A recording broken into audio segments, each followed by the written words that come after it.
Alright, Swit, so I just have a few tips and tricks for using the local map in Morrowind. Some I knew, some I got from a user on Reddit that I will credit later, but first I'm just going to show you this thing you might not know about. If you double click the local map, you can leave a note. So here, let's say you explored this cave and you found like a level 60 lock you couldn't get past at the moment. You can just leave yourself a little note like, come back level, let's say 50 lock, right?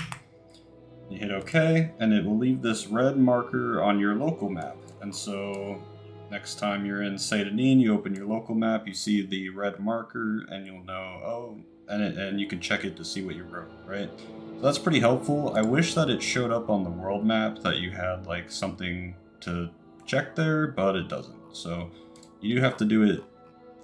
Sorry, I keep scrolling up and down. You have to do it in the local map here, but you know, the local map zooms out quite a bit, so it is pretty helpful. So that's the first thing. The other thing that's cool about local maps was pointed out to me by a Reddit user named Zelt Arwin.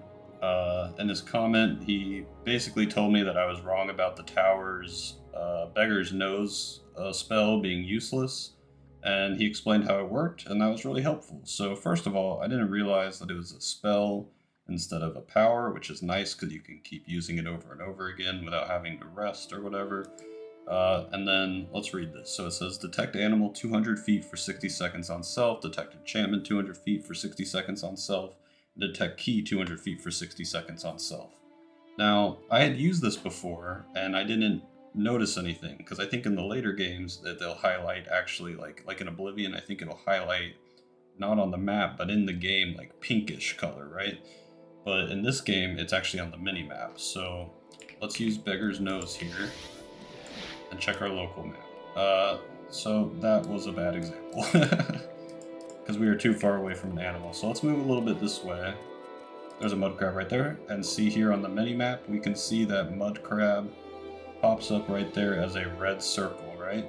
So that's actually really helpful. Like, you could use that in a dungeon and see where all the enemies are. Also, we could say go in Arl's trade house here. It's already proc. Arl here has an enchanted item on him. We can tell because on the minimap there's a blue circle right here. There's also one up in the guest room above us. So that could be very helpful for a thief character looking for good things to steal, right? The last thing, I'll show you what the key looks like really quick. The detect key.